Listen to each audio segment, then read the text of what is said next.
Hey guys, it's Chase with New Beginnings Woodwork. In today's video, I want to take you through the process of making a wooden pin on a wood lathe. And in my live stream videos, I've turned several of these pins, and most of you all have watched that, but I never really go through the whole process of what to do and how to get to the finished product. So stay tuned, watch what's going on, and hopefully whenever you're done with this video, you can make your own at home. Let's get it. All right, so what we have here is a piece of kiln dried bloodwood. It's a real pretty like a redwood. And what you want to do is you can get on Amazon, Temu, Alibaba, AliExpress. There's a few larger pin kit companies online. You just have to sort them out. Rockler and Woodcraft also sell them. But where you want to start is you want to open your kit and you want to find these barrels.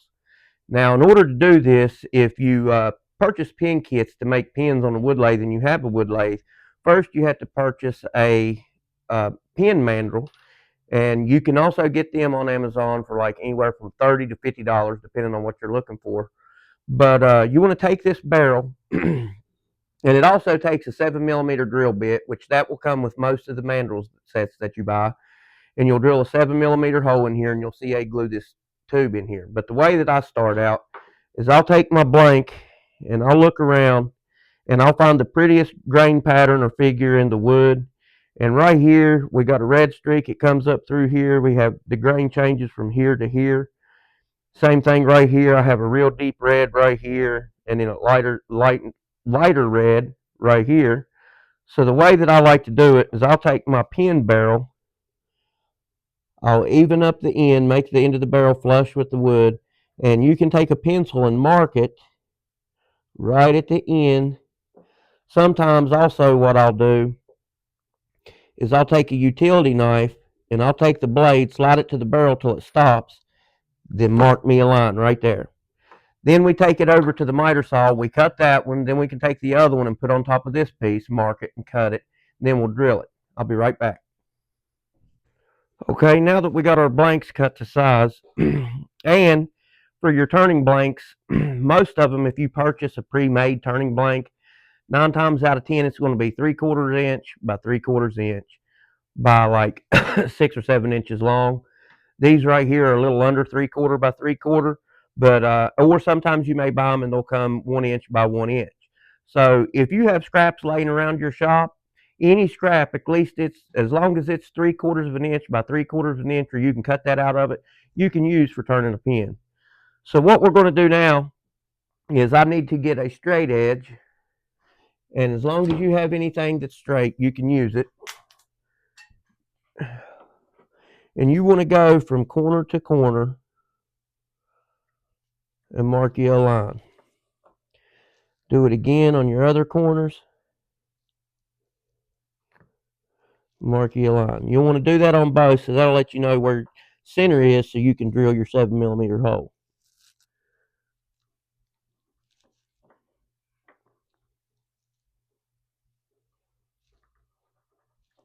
Okay.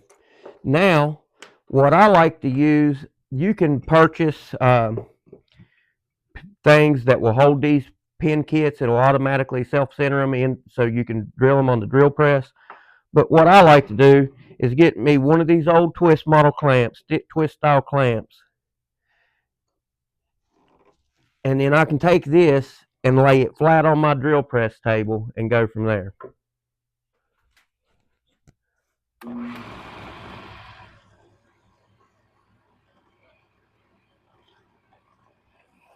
And you don't want to force the bit through there. You just need to apply pressure to the handle so it will cut. And if you feel it slowing down through the cut or you see any smoke, just raise it up, let the dust fly out of the bit, and then go back to cutting. Like that right there.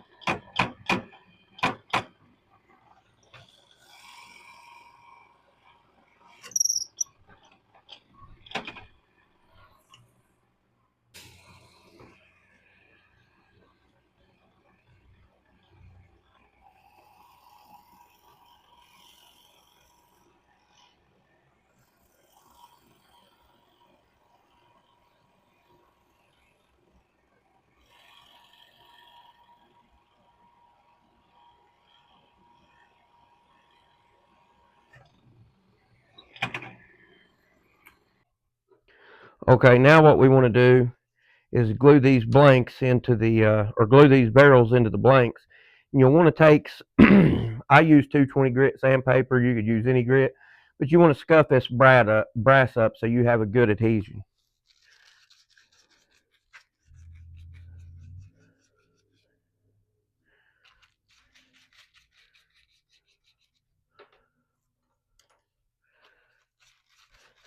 And it don't take much. You don't have to go crazy with it. Just as long as it scratches it, and you can, when you rub your fingers or thumb across it, you can feel them scratches. Okay, that's perfect. Now, and you do not want to load it down with CA glue, because what it'll do is you'll have squeeze out on the ends of your blanks.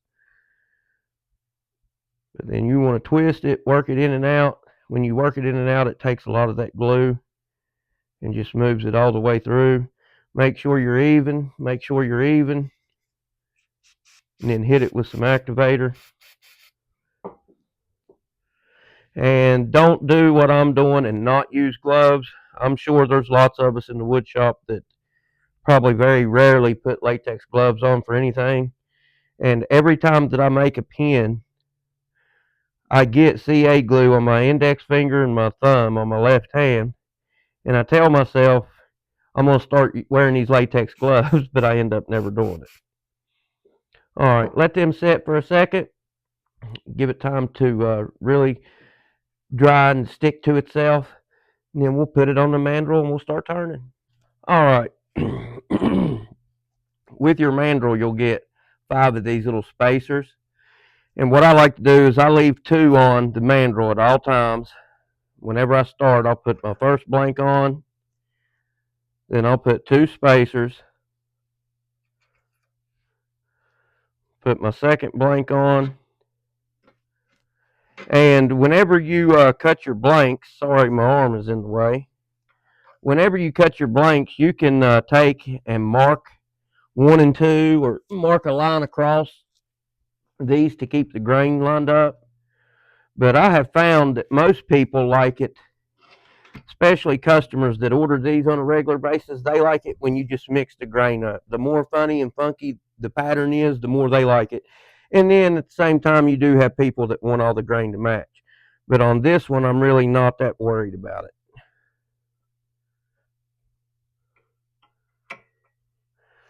Tighten everything up. All right, now what I do when it comes time to set my tool rest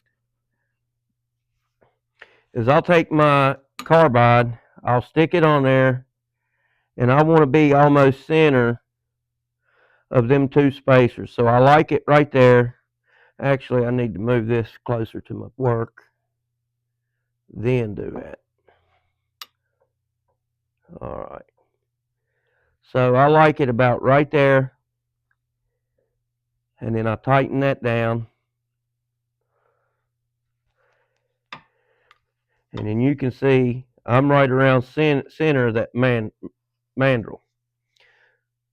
Make sure that you wear safety glasses, because on these pins, they do throw a lot of fine shavings out. And a lot of people think that, if a piece of that flies off, it won't hurt you. Well, I'm here to tell you that it does hurt you. But what you have to worry about more than anything with the pins is getting this stuff in your eyes. And you do not want it in your eyes. So make sure that you have some type of protection on covering your face, or at least your eyes. And what I'm using is a round carbide. You can use traditional turning chisels. The carbides, I find where I have to make these for customers, every now and again I'll make one for myself. But most of these that you see me turn, this one right here is a customer's pen, and I have to get them done quick. I can get these down much faster and get them to shape with a carbide. So that's what I use.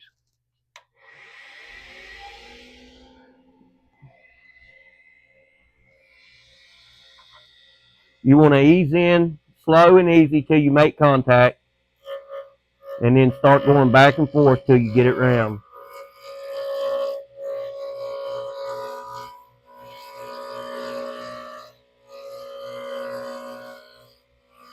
You don't want to gouge in on it too hard, because the blank will stop and just spin.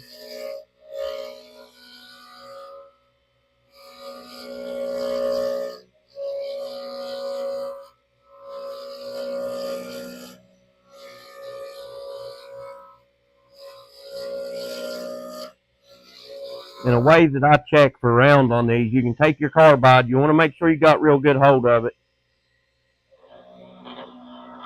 And I can tell by the sound that it's making that it's not perfectly round yet.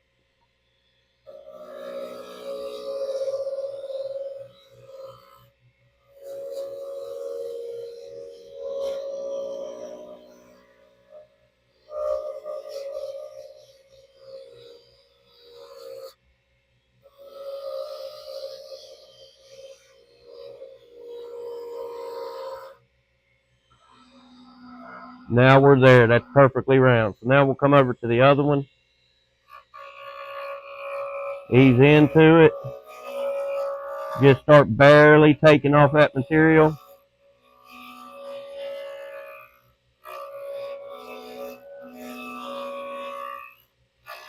And you'll tell by the feel of the tool, the more you do this on the lathe and the more experience you get, you'll be able to almost feel when it's perfectly round by how smooth it's cutting.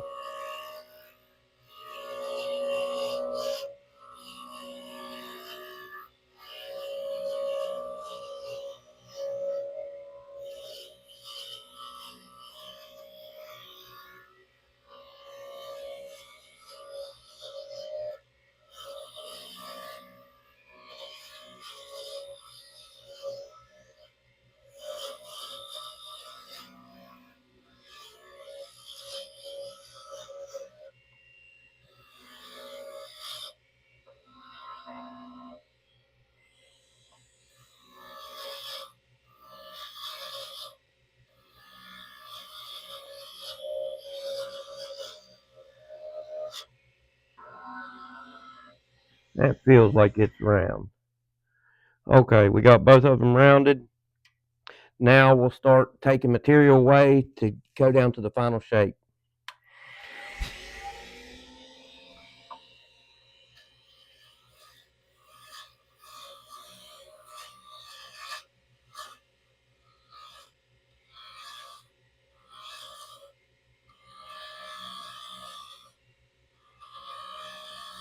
You can do this any way you want to.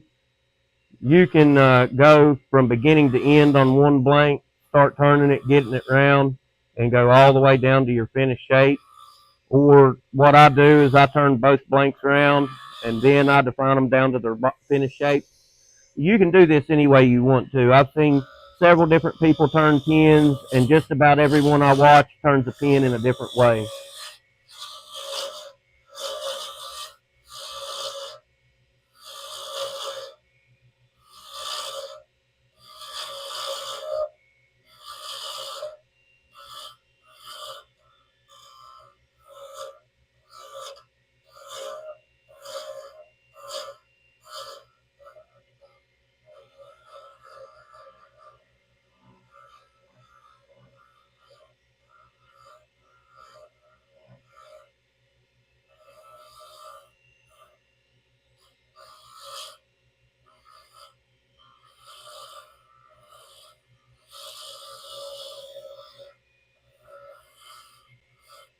All right, I think I'm happy with that one. And we'll come over to the other one and do the same thing.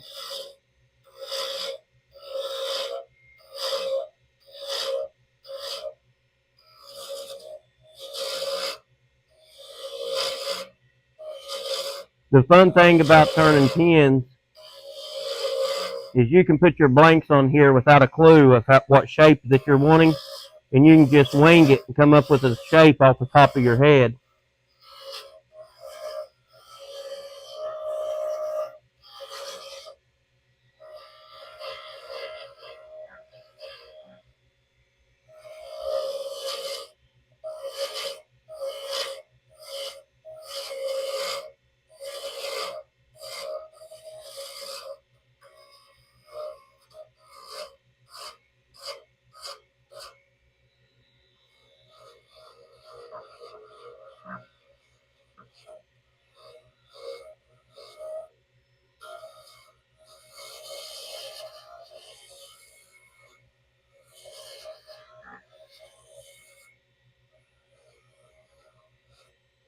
Now, I believe I am happy with that. I may take this one down just a little bit more.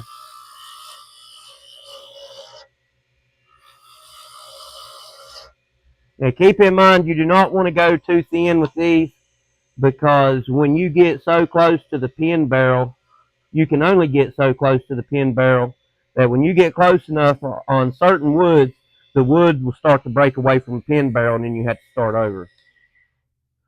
So let's take a look. All right, we'll remove our tool rest. I'm going to start with 120 grit.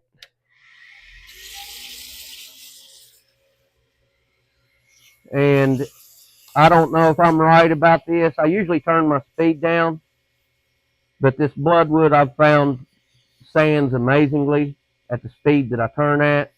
But in my experience in sanding wood on the wood lathe, you want to keep your piece of sandpaper moving. You do not want to hold it in one spot, because then what it does is make a bunch of grooves and lines into the piece, and you do not want that. So just keep it moving on your rounded edges. Make sure you get them real good. Come down here and do your other edges. Feel it. If it feels same smoothness from end to end, then move on to your other piece.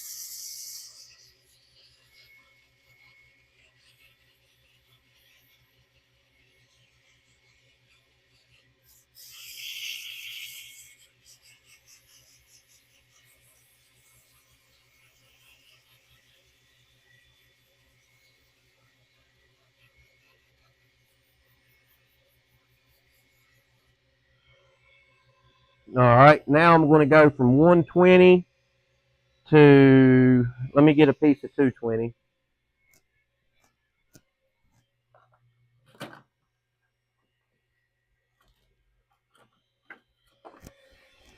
Now you can take these down. You can go through the grits and take these down to whatever grit you want to. I've seen people use a CA finish. I have been using, I've used linseed oil, I've used paste wax, I've used lacquer. We're going to use lacquer on this one. But you can go through the grits to whatever grit you want to. I'll do a 120, a 220, I think it's a 320, and then I go to it's 420 or 480, and then that's about as far as I go with them. Because, like I said, mine is production. I have to do them and get them done quick and get them out the door to the customer. And I have found, since selling these pin kits, that a lot of customers do not like them to be real shiny. I mean, we all want a nice sheen on it. We don't want it rough or dull.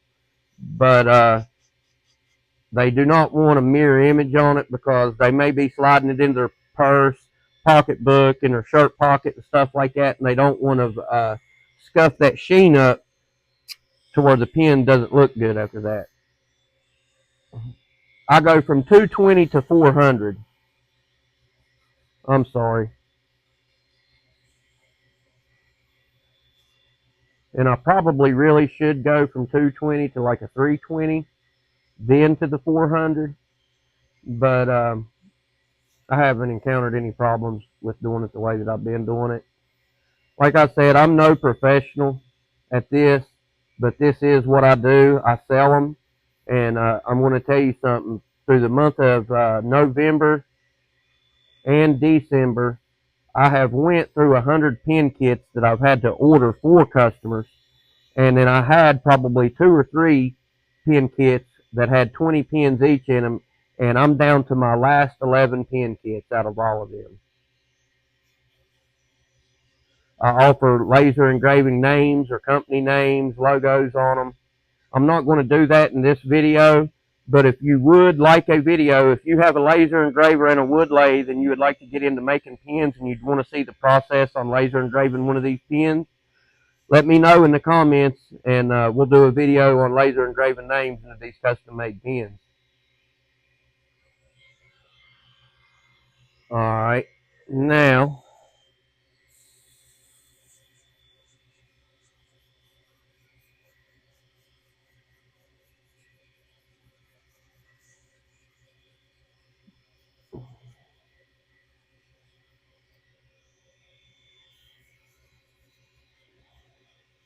And what I like to do when I'm done sanding, I don't see a lot of wood turners do it to the pins, but what I like to do is when I'm done with this sanding, especially if I'm using an oil or some type of wax as a finish, is I like to take some of these shavings that you see laying underneath the lathe and burnish it. And what it does is it gives it, without any finish at all, it gives it a sheen and smooths it out even further.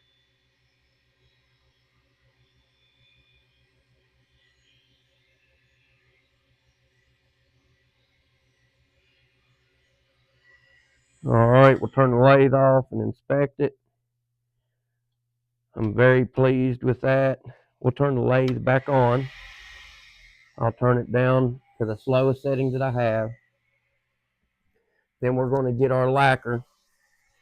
And this is a Gloss Deft clear wood finish gloss spray lacquer. You don't have to use this type. You can use whatever type of lacquer you want. But this is what I'm going to use on this one. And you just barely want to hit it.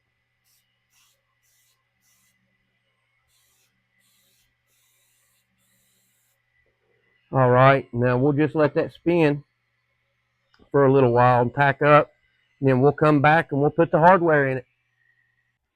All right, now we have our blanks finished. They're dry. So what we're going to start is we're going to take the tip of the pin. We're going to press this together. They do make pin presses,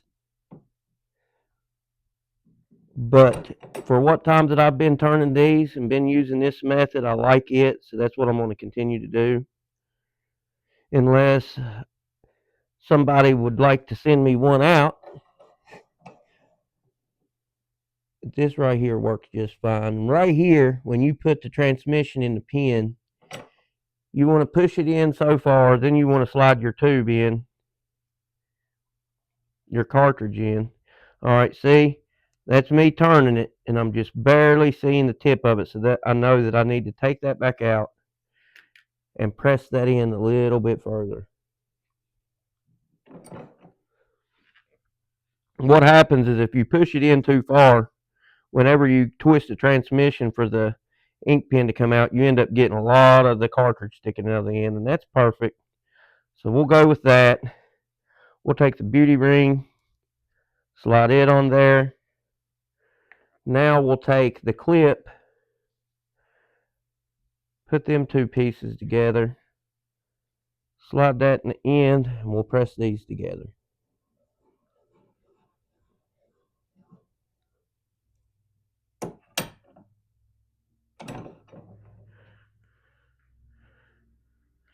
Then we slide everything together, and look at how beautiful the pen is.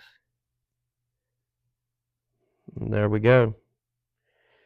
Now you have yourself a beautiful, custom-made, elegant-looking ink pen to write with.